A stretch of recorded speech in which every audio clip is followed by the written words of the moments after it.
La lucha del pueblo saharaui nace del orden colonial de finales del siglo XIX, una época en que las potencias europeas libraban la batalla definitiva por el acaparamiento de territorios y de recursos naturales en el continente africano.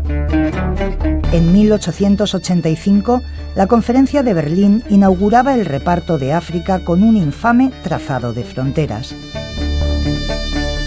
Líneas que afianzaron la gloria de los estados, pero que destruyeron pueblos, culturas y formas de organización milenarias.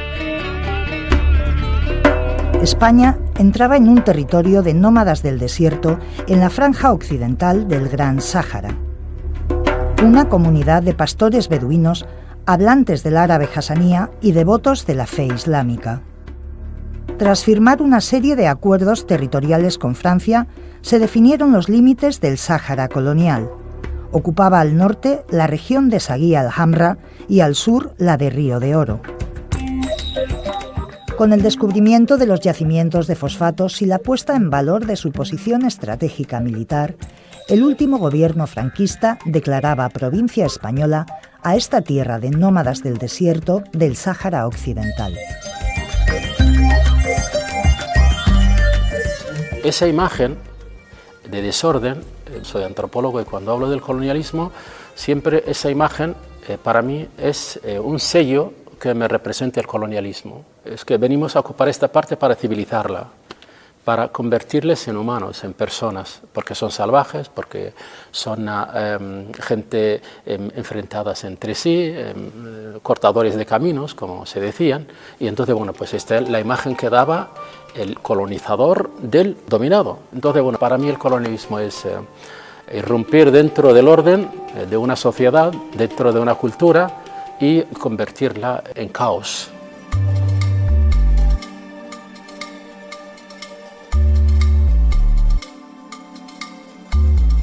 También Francia, en el año 1913, cuando la resistencia saharaui estaba enfrentada con el colonizador francés y el español, una de las primeras bibliotecas donde había todos los fondos más importantes de la historia del Sáhara Occidental desde el siglo XVII al XX fue quemada en un día por un tal coronel francés de la época que se llama Mauret. Y entonces esa es una de las también atrocidades del colonizador que destruye la civilización. Por un lado, algo que ocurre con la colonización cuando uno se pone a estudiarla es que ve cómo no se trata de un fenómeno aislado en el tiempo y en la historia, sino de un modo de pensar y de organizar las sociedades que permea a todo. No somos coloniales solo en la medida en el que en este momento ejerzamos el poder directo sobre otros países. Somos coloniales como modo de establecer los estados, como modo de relacionarnos internacionalmente. Los notables saharianos han acudido a rendir cortesía a las autoridades de la nación. En ese sentido, además, cuando las memorias no han quedado resueltas, cuando se sigue hablando, como es el caso de España, que lo que se tuvo fue una colonización distinta, ejemplar, que lo que había en el Sáhara o en el norte de Marruecos o hasta en Guinea era una convivencia armónica y se eluden todos los componentes de violencia, de expolio y de desigualdad nítida entre dos poblaciones, mientras sigamos estableciendo los relatos en esos términos, no tenemos resuelto en el corazón de nuestras sociedades la cuestión colonial. España es el único pueblo sobre la tierra capaz, como el caballero de la triste figura, de estas grandes empresas de redimir a un pueblo y ayudarle sin pedirle nada más que una sonrisa, dice el generalísimo a los saharianos que le escuchan. La cuestión del Sáhara es en cierta forma rehén del realismo político, de la realpolitik, ¿no? Recordemos que el Sáhara se coloniza o lo coloniza España no porque sea una potencial fuente de recursos naturales o para explotar la fuerza de trabajo humana, sino fundamentalmente para proteger Canarias, para evitar que otros se coloquen enfrente a las Islas Canarias. Y esa lógica, digamos, de territorio funcional, los intereses de la metrópoli, va a ser determinante en la historia.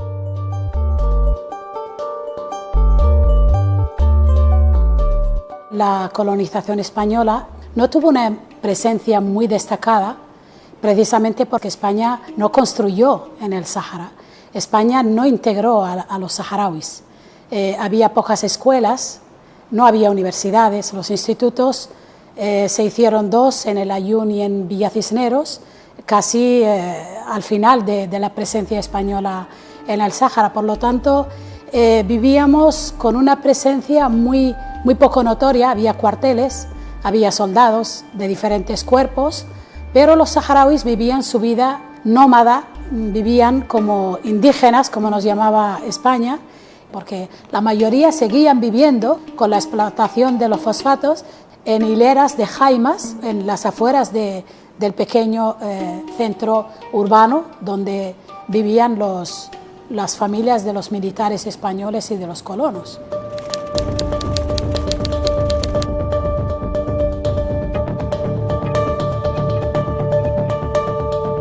Era una época en la que todos los pueblos de África, todas las colonias, estaban reclamando la independencia y estábamos haciendo más o menos un trabajo que a nosotros nos parecía interesante, porque íbamos de casa en casa, reuníamos a las mujeres y les decíamos que si entendían que la presencia española era una colonización, para concienciarlas, ¿no?, de que el pueblo saharaui es un pueblo como el resto de los pueblos de África que tiene derecho a la independencia.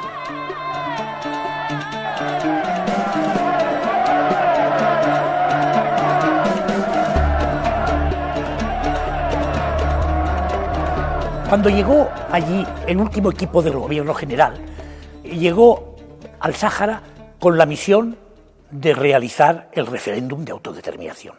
Es decir, ya el gobierno español había asumido que aquello era inevitable y había que hacerlo pues rápidamente, ¿no? Claro, esto suponía cambiar de política y cambiar las mentalidades. España, con relación a España, que ha defendido y defiende en todo momento la voluntad del pueblo saharaui ante las Naciones Unidas y ante el mundo entero. Mi jefe era el secretario general del gobierno, Luis Rodríguez de Biguri. Y como Rodríguez de Biguri era un hombre muy culto y era también licenciado en Derecho, pues preparó toda una batería de leyes y hizo aprobar a la YEMA, a la Asamblea General del Sáhara, una ley sobre pesca en el litoral atlántico del Sáhara Occidental. Ley en la que decía que los beneficios de la explotación de los recursos piscícolas eran propiedad de los saharauis. Cuando yo me incorporé allí, a la radio, me dijo: Dalmases, yo le autorizo a que usted diga todo lo que se produzca, diga siempre la verdad, no oculte la verdad, haga una radio, y luego me lo repitió cuando me encargó la redacción, la elaboración del periódico, que sea creíble, que la gente no oiga lo mismo que ha oído durante muchos años, mentiras sobre la incondicional adhesión a España y demás, y tratando de ocultar lo que decía Naciones Unidas y lo que decían los países vecinos. La resolución de las Naciones Unidas había sido clara y terminante: autodeterminación para el territorio. El informe redactado por la Comisión del Organismo Internacional que había visitado el Sáhara, Marruecos, Mauritania, Argelia y Madrid no dejaba dudas. Autodeterminación. Porque Marruecos ya se sabía que estaba reivindicando el territorio, había una disputa en Naciones Unidas. La Corte Internacional de la Haya había dictaminado que Marruecos no tiene ningún vínculo con el Sáhara ni con su gente, y con Mauritania, que ni siquiera teníamos nada que ver. El día 24, el presidente Arias recibía en su despacho al ministro marroquí de Asuntos Exteriores, señor Araki, con el que mantenía una entrevista de 3 horas. Ese mismo sábado, el secretario general de la ONU salía con destino a Rabat para iniciar las consultas mandadas por el Consejo de Seguridad. Hasta entonces, hasta 1975, las Naciones Unidas habían llevado a cabo la descolonización del medio mundo mediante el ejercicio del derecho a autodeterminación. Y lo que le pregunta a la Corte es, bueno, hay 2 estados, Marruecos y Mauritania, que pretenden tener derecho sobre el territorio, dígame usted cómo tengo que resolverlo. ¿Llevo a cabo un referéndum de autodeterminación, como he hecho en el resto de los procesos de descolonización, o realmente había derechos previos de los 2 estados previos a la llegada de España al territorio y tengo que dividirlo entre ellos? Y la Corte fue muy clara. La Corte dijo, Existieron vínculos jurídicos, lógicamente, entre las poblaciones del Sáhara, de Argelia, de Marruecos, de Mauritania, porque eran poblaciones nómadas, pero en ningún caso fueron vínculos de soberanía. Por lo tanto, ni Marruecos ni Mauritania tienen ningún derecho, ningún título jurídico sobre el territorio. Y además concluyó, el párrafo 162 del dictamen de la Corte dice la forma de resolver el conflicto es mediante... La primera persona que publicitó esta idea en el año 1969 fue Mohamed Basiri, un saharaui que fue desaparecido por el ejército español en 1970, en junio, precisamente por pedir una serie de transformaciones de carácter más bien moderado en un proceso que acabara llevando a la independencia del Sáhara, ¿no? Entonces, en junio de 1970, Basiri, después de una gran manifestación que dio origen a lo que llaman el grito de Zetla, que fue el lugar donde se realizó, a la demanda sistemática de los saharauis por su propia autodeterminación. La violencia que se ejerció sobre los saharauis en ese momento pues llevó a la desaparición de las personas que habían estado vinculadas en este movimiento. Muchas de ellas fueron encarceladas y después de 2 años de estar en la sombra, en el año 1973 surgió el Frente Polisario como la voz que representaba este proyecto. El Frente ha decidido establecer algunos puntos en su programa, entre ellos el constituirse en República Árabe Saharaui, no alineada dentro del Sáhara. No alineé au Sahara. Donc, la voluntad de nuestro pueblo exige que el Sáhara sea independiente. Y este proyecto se representaba ya no como una vía moderada y pacífica, como lo había planteado el movimiento de Basiri, sino a través de las armas. Y es cuando surge esta oposición armada al ocupante entonces, al colonizador que era España, y que se dio continuidad con la invasión marroquí-mauritania en 1975 y después con Marruecos hasta el día de hoy, ¿no? El Polisario fue creado por el pueblo saharaui en 1973 y por eso el pueblo sigue el ritmo del Polisario.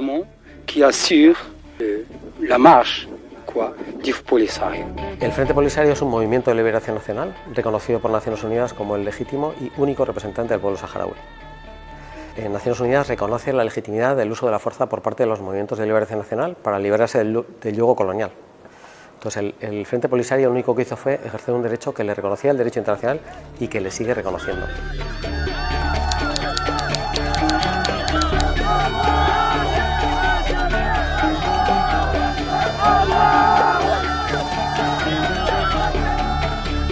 Yo he estado en contacto con la población saharaui, pertenecía a una organización, Comité de Soldados, unitaria, que ayudábamos y dábamos información al Polisario. Le dábamos planos, le dábamos cuestiones logísticas y desde el principio el general Gómez de Salazar, Luis Rodríguez de Biguri, que eran nuestros generales, nos decían que íbamos a defender a los saharauis de la invasión marroquí, porque la Marcha Verde, que era el teatro, que detrás estaba el ejército marroquí que ya invadía por el este el territorio. De la noche a la mañana llegaron órdenes de Madrid que levantáramos las minas, quitáramos las alambradas, dejáramos pasar la Marcha Verde y que nos preparáramos en un mes para irnos del territorio. Básicamente lo que hizo que Naciones Unidas paralizara el proceso de descolonización en el año 75 fue que Marruecos vendió ante Francia y Estados Unidos, estamos en la Guerra Fría, vais a permitir que se cree un Estado satélite de la Unión Soviética porque va a ser un Estado aliado de Argelia en la mitad de una zona que es de la OTAN. Y entonces Francia y Estados Unidos deciden que efectivamente hay que evitarlo. Ellos son quienes colaboran para construir el muro, con Israel también, pero Marruecos es perfectamente consciente de que jurídicamente no tiene ningún derecho. Tuvimos que huir prácticamente escapando en la clandestinidad para que no nos pillara ahí el ejército marroquí, que ya había entrado en los primeros puestos del norte, como de Hausa, como Taj, como el Hagouniyeh. Ya nos enteramos de que estaban entrando y entraron arrasando lo que encontraban a su paso. daban la patada en la puerta y se llevaban a los hombres. Además vimos como en esas semanas ya había alambradas que las había instalado el ejército español y la policía alrededor de los barrios saharauis. Nos habían prácticamente encerrado. Entonces eso hizo que la población saharaui no confiara y empezáramos a huir como podíamos. Los saharauis huyeron por el desierto. Más de 50.000 mujeres, niños, murieron casi 500 niños en algunos bombardeos de napal y fósforo blanco. Todo eso lo vivimos, estábamos allí todavía, eran ciudadanos españoles.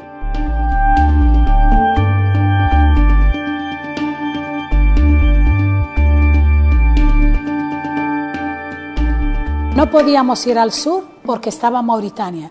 Tampoco podíamos ir al norte porque estaba Marruecos. No podíamos tirarnos al Atlántico. Por lo tanto, era ir al este. Ahí por lo menos sabíamos que habían puestos militares del Frente Polisario. Había ya saharauis que se habían anticipado y por lo menos la frontera con Argelia no tenía ningún tipo de reivindicación y era nuestra salvación.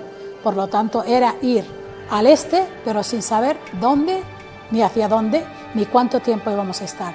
Yo me acuerdo que me despedí de mi familia diciendo que podía estar 1 mes o 2. Llevo 45 años sin volver.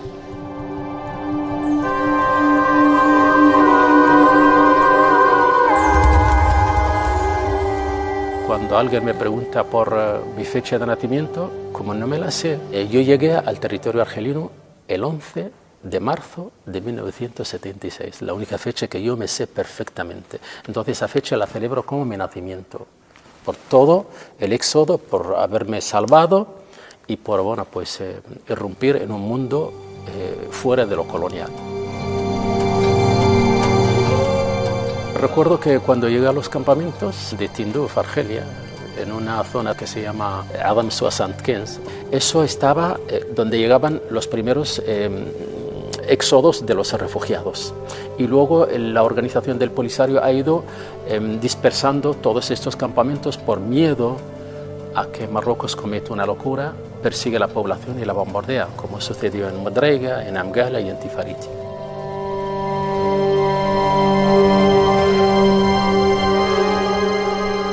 جيت عن شبابي لله الحمد وحاجة اللي عندي صورة تعبر عن ذاك إلى ما خالتني الذاكرة هي معدل الشهر 76 وجيت ماني وحدي مع مجموعة كبيرة من الشعب الصحراوي نفرض عليها عنها تمرق وطنها تعبر عن رفضها لاتفاقية مدريد المشؤومة بعد من خانتنا حكومة مدريد وجيت جيت في إطار نظامي تنظيمي الوطني الثوري الجبهة الشعبية لتحرير ساقية الحمراء الذهب وأعلنت الجمهورية العربية الصحراوية الديمقراطية يوم 27 فبراير لأنه آخر جندي إسباني ما رقم 26 وأعلن الجمهورية يوم 27 إياكم واللي يبين عدم شرعية الغزو الوطني وجيت في إطار تنظيمي طبعا تنظيم جاي والجبهة جات هي تنتر المجتمع الصحراوي من الظلمات إلى النور. الخليج تنافس شديد بين الدول الاستعمارية. La escuela del 27 de febrero se construyó para que las mujeres pudieran contribuir no solo en la gestión de los campamentos, sino también en la construcción de las estructuras del futuro Estado independiente saharaui.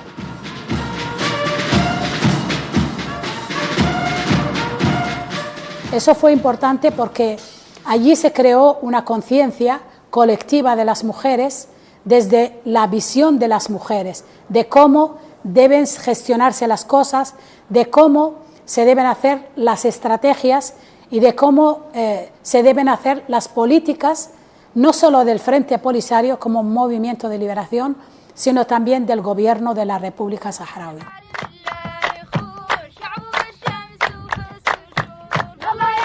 الإدارة فيها صحراوي ولا صحراوية، والشرطة فيها صحراوي، والدراكي صحراوي، والجندي صحراوي، يا رب يشهد عنا حامدين، والوزير صحراوي، والمدير صحراوي، والمعلم صحراوي. هذا ما رحمة، ما هي نعمة. هي تجربة زينة، تجربة حقيقة كانت زينة، وبنينا مؤسسات، وبنينا دولتنا حامدين مولانا، مع أنها دولة المنف غير بعد خاضنا تجربة. منين يجي الاستقلال نجبروا ناس عندها المؤسسات كاملة جاهزة، كل شيء جاهز. Creo que una de las cosas que mejor ha hecho el gobierno saharaui de entonces y los sucesivos gobiernos saharauis es ese empeño contumaz en formar a su sociedad, porque éramos una sociedad beduina, casi analfabeta, el porcentaje de analfabetismo era grandísimo y se volcó.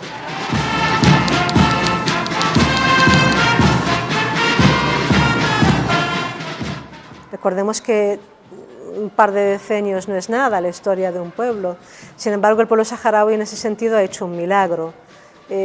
Yo como educadora y como docente siempre he creído fehacientemente en la educación, ¿no? En la necesidad de educar. Creo que es el instrumento que nos puede hacer libres.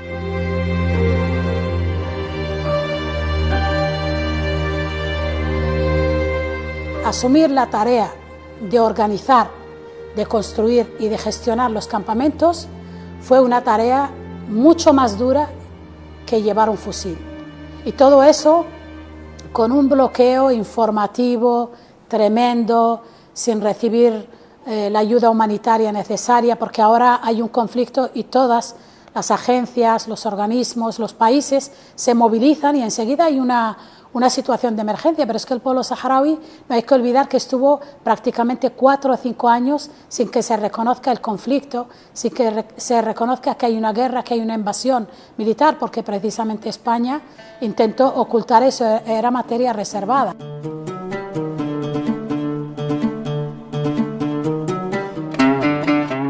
Precisamente por todo ese blanqueo que tenemos también de muchos episodios de nuestra memoria histórica. Abrir la caja de la colonización es abrir la caja de cómo se financió el franquismo, es abrir la caja de por qué el franquismo ganó la guerra civil, es abrir la caja de quiénes se siguieron beneficiando de lo mismo después de la transición.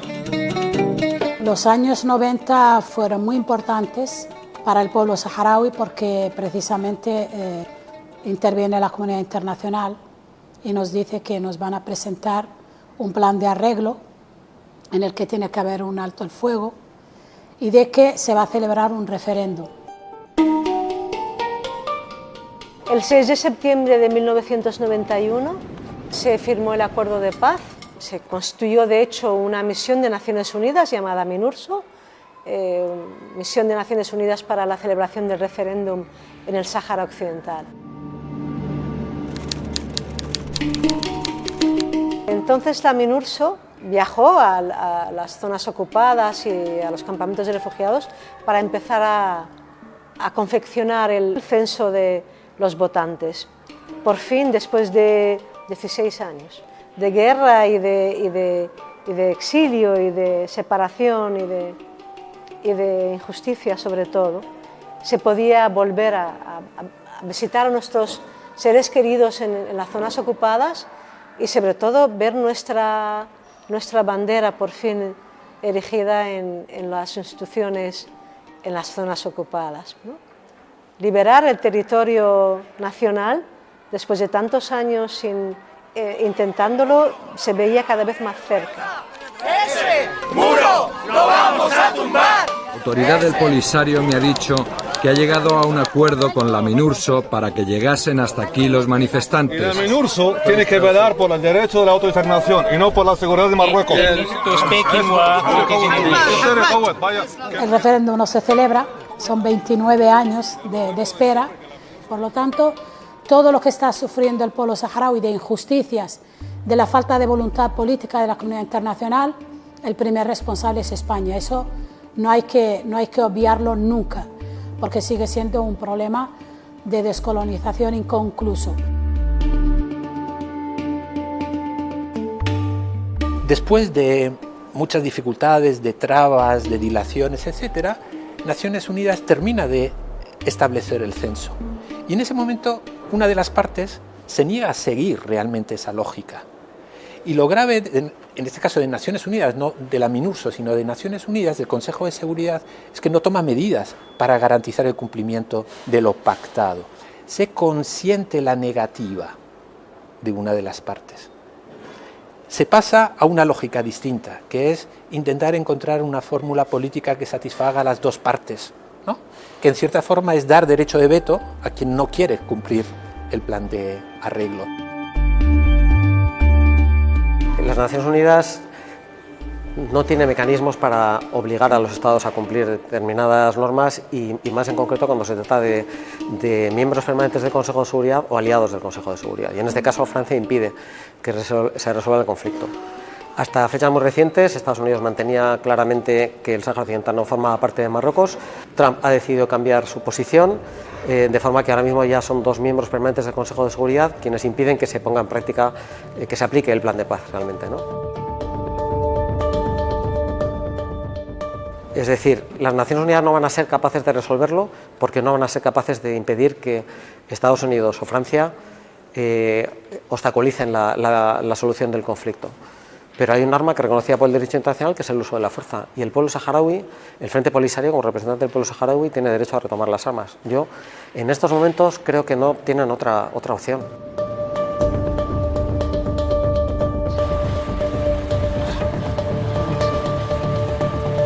...45 años después se ve que el pueblo saharaui es uno de los pueblos más tolerantes, más pacíficos que hay sobre la tierra, a pesar de que ha sido abandonado por la comunidad internacional y que después del 13 de noviembre hemos visto que nos vuelven a empujar a una segunda guerra de liberación cuando nosotros llevamos 29 años apostando por